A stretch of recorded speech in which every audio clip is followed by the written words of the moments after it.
નમસ્કાર દર્શક મિત્રો, આપ નિહાળી છો સાઈ ગ્રુપ મીડિયા હાઉસ દ્વારા સંચાલિત નવસારી લાઈવ અને ઝટપટ ન્યૂઝ. અને હાલ અમે આવી પહોંચ્યા છે જૂના થાણા ખાતે. અને જૂના થાણા ખાતે આવતાની સાથે આપ જોશો તો અહીંયા 3 સર્કલો બનાવવામાં આવ્યા છે. એ 3 સર્કલોમાંથી સૌથી જૂનું અને સૌથી જાણીતું અને કહી શકાય કે ભારતના એકમાત્ર અને લોખંડી મહિલા પ્રધાન એવા સ્વર્ગસ્થ ઇન્દિરા ગાંધીજીની આ પ્રતિમા છે.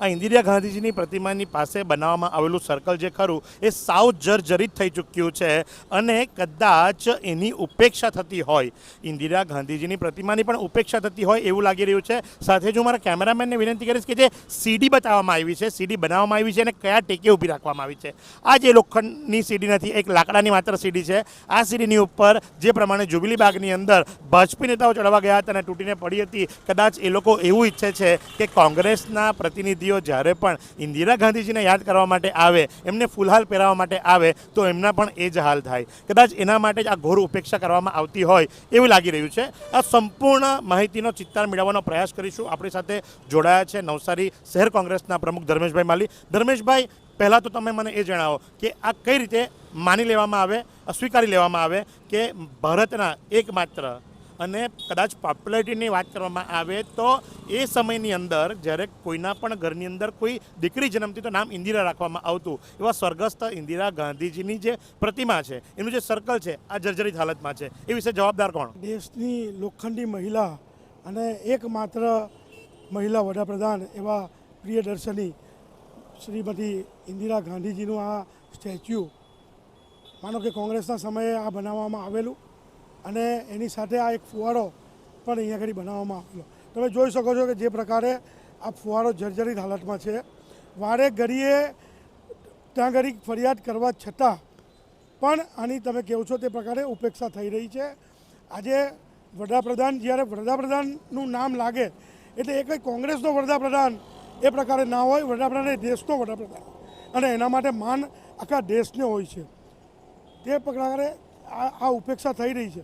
અને વારે ઘડીએ આ સીડી બાબતમાં પણ કહેવામાં આવ્યું છે તો કોઈ પણ જાતની તકેદારી એ લોકો રાખતા નથી. એ લોકોને એમના જન્મદિવસે કે એમની પુણ્યતિથિએ અહીંયા આગળ જે દિવસે અમે અહીંયા ફુલહાર કરવા આવીએ છીએ તો અમારે ફોન કરીને જણાવવું પડે છે નગરપાલિકાને કે ભાઈ આજે ઇન્દિરા ગાંધીજીની પુણ્યતિથિ છે કે જન્મદિવસ છે, એને સાફ સફાઈ કરો. અને અમારે અહીંયા આગળ કલાક રાહ જોઈને ટાઈમ પર સફાઈ થાય અને પછી અમારે અહીંયા ફુલહાર કરવા પડે છે. આ સીડીની બી તમે જે પ્રકારે પરિસ્થિતિ જોઈ રહ્યો છો, આ સીડી તૂટવાની હાલતમાં છે અને જો કોઈ વ્યક્તિ પડશે નહીં ત્યાં સુધી આ સીડી બદલાશે નહીં એવું લાગી રહ્યું છે.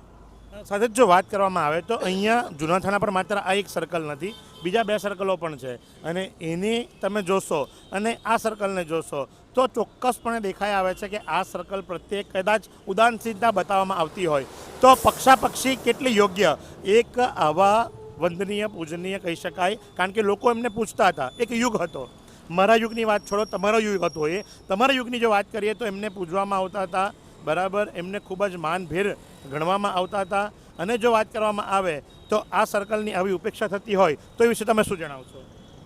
મધ્યમ વર્ગના લોકો અને ગરીબ લોકો માટે ઇન્દિરા માઈ એવું કહેવાતું ને પંજાના નિશાન પર લાંબો સમય આ માનો કે કોંગ્રેસે રાજ કર્યું તો તે સમયે પણ આ રીતની કોઈ નેતાઓની ઉપેક્ષા કોંગ્રેસે નહોતી કરી. જે રીતે આ લોખંડની મહિલાની ઉપેક્ષા થઈ રહી છે અહીંયા ઘડી. અને અમારી વારે ઘડીએ એવું નથી કે અમે ફરિયાદ નહોતી કરી, અમે તમામ કોર્પોરેટરો સાથે અને હમણાં ચૂંટાયેલો સદસ્ય છે એમને બી લેખિતમાં ત્યાં ફરિયાદ આપી છે કે આ રીતે જર્જરિત હાલતમાં આ વસ્તુ છે, આની દેખરેખ થવી જોઈએ અને આ નવીનતા આની અંદર જે કંઈ બી કરવાનું હોય એ કરવું જોઈએ. આની બાજુનું જ તમે જે સર્કલ કહો છો એ આની અંદર 3જી વખત બની ગયું છે. પહેલાં કંઈ સ્વામિનારાયણ ભગવાનના આપણે એના પર હતું, હમણાં હવે આપણા રાષ્ટ્રીય ચિહ્નનું એક આપણું સર્કલ જોઈ રહ્યા છે. તો જ્યારે બધા જ સર્કલોની દેખરેખ થતી હોય તો આની કેમ નહીં ને એ વારે ઘડીએ કહેવા છતાં પણ આજે આ મહિલાની જે ઉપેક્ષા થઈ રહી છે, નારી સશક્તિકરણની વાત કરીએ છીએ ને તેની સામે એક આ ઉદાહરણ છે કે જેમની ખુલ્લેઆમ ઉપેક્ષા થઈ રહી છે. તો એ બાબતમાં મને નથી લાગતું કે કોઈ નારી સશક્તિકરણ તરફ એ લોકો ધ્યાન આપતા હોય. ક્યાં સુધી ભાડાના મકાનમાં રહેશો? હવે મેળવો તમારું પોતાનું ઘર. તમારા સપનાને સાકાર કરો કામધેનુ પાર્કમાં. નજીવી રકમ ભરો અને ઘરનું ઘર મેળવો. શાંતાદેવી રોડ ખાતે આવેલ કામધેનુ પાર્કમાં high security, fire safety, elevator lift, પ્રસંગો માટે પાર્ટી પ્લોટ તેમજ બાળકો માટે પાર્ક જેવી ઘણી બધી સુવિધાઓ ઉપલબ્ધ છે. ત્યારે 10,000 રૂપિયા ભરો અને સપનાનું ઘર બુક કરાવો. 1 રૂમ રસોડું અને 2 રૂમ રસોડાના ફ્લેટો રેડી પોઝિશનમાં મળશે. ભાડાની રકમને બદલે લોનના હપ્તા ભરો અને ઘરના માલિક બનો. તો આજે જ સંપર્ક કરો. કામધેનુ પાર્ક, વિદ્યાભારતી સ્કૂલની પાછળ, શાંતાદેવી રોડ, નવસારી. અને વધુ માહિતી માટે સંપર્ક કરો 9375956935 અને 9825696292. સાથે જ પ્રોફેસર મહાદેવભાઈ દેસાઈ પણ આપણી સાથે જોડાયા છે. કોંગ્રેસ વિચારધારાને વરેલા છે અને ઘણા વખતોથી એ આ પોલિટિકલ બાબતોને વિશ્લેષણ કરતા આવ્યા છે. મહાદેવભાઈ, ઘણા બધા સર્કલો નવસારીમાં છે, પણ આ સર્કલની બાબતે કદાચ જો વાત કરવામાં આવે તો ઉપેક્ષા થતી હોય એવું લાગી રહ્યું છે. તમારા શું મંતવ્યો છે આ વિશે? સૌ પ્રથમ તો તમે આજે વાસ્તવિક મુદ્દો આજે ઉઠાવ્યો છે અને એની જાણ તમે નવસારીની પ્રજાને મીડિયા દ્વારા કરવા માગો છો, એ બદલ મહેશભાઈ તમને તો અભિનંદન, પણ તમારી જીતુભાઈની ટીમને પણ પહેલાં તો અભિનંદન. આ દેશ છેલ્લા કેટલાક સમયથી સૂત્રો ઉપર ચાલી રહ્યો છે. બેટી બચાવો, બેટી પઢાઓ, સ્ત્રી સશક્તિકરણ જેવા અનેક સૂત્રો હવાની અંદર વહેતા મૂકવામાં આવ્યા છે, પણ એ ફુગ્ગાની જેમ ફાટી ગયા છે.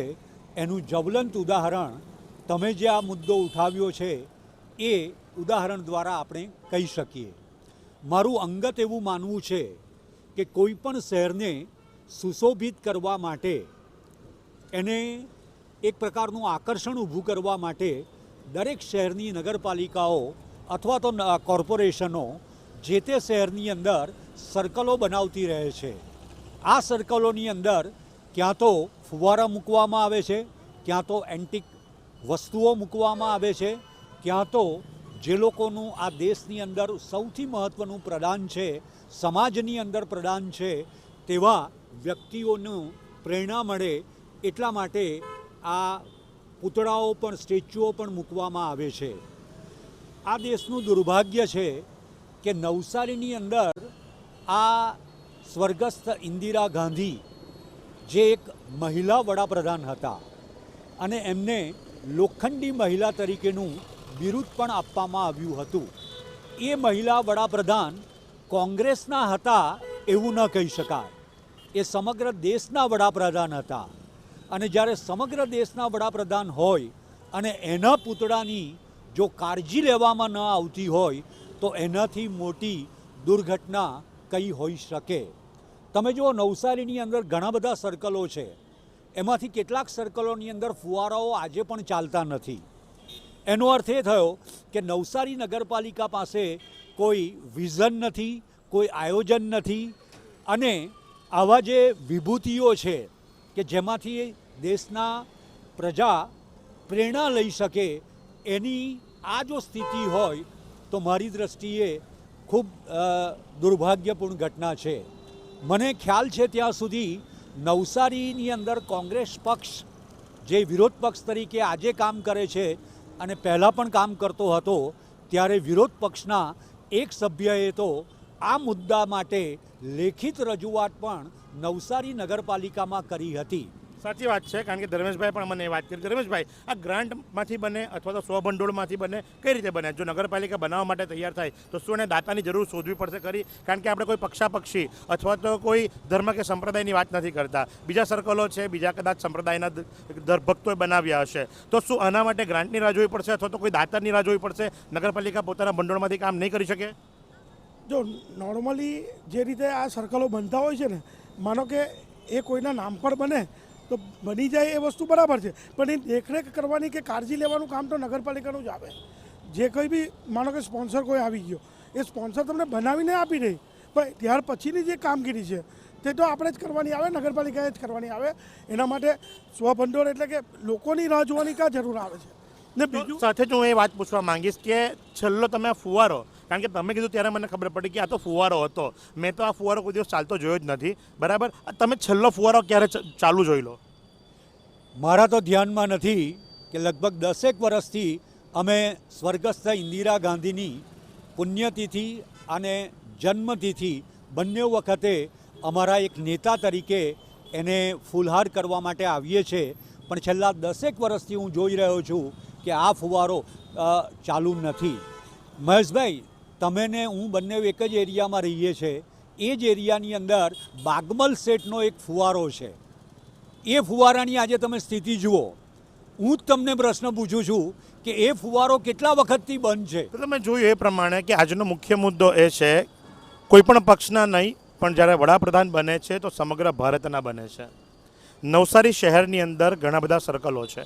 એને સુશોભન કરવા માટે, નગર રચના સુયોજિત કરવા માટે અને આવા પોઈન્ટ હોય તો ત્યારે ટ્રાફિકના નિયમન માટે આ સર્કલો બનાવવામાં આવતા હોય છે. આમ જનતાને મારે પૂછવું છે કે આ ઉપેક્ષા કેટલી યોગ્ય? ચોક્કસથી કોમેન્ટમાં જજો, અમને જણાવજો, દશા જોજો. કદાચ બાળકને લઈને ફરવા નીકળજો ને બતાવજો કે દીકરા આ સ્વર્ગસ્થ ઇન્દિરા ગાંધીજી છે કે જે એકમાત્ર ભારતના મહિલા વડાપ્રધાન હતા અને એમનો પણ એક યુગ હતો.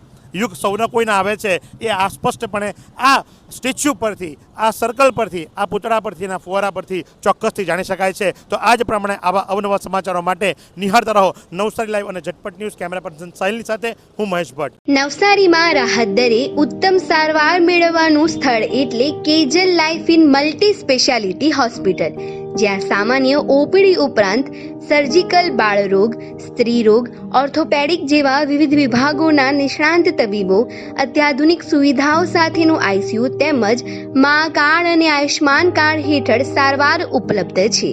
તો આ હોસ્પિટલનું સરનામું નોંધી લો. નેશનલ હાઈવે નંબર 48, સ્વામિનારાયણ મંદિર સામે, કબીલપુર, નવસારી. અને વધુ માહિતી માટે સ્ક્રીન પર દેખાતા નંબર પર સંપર્ક કરો.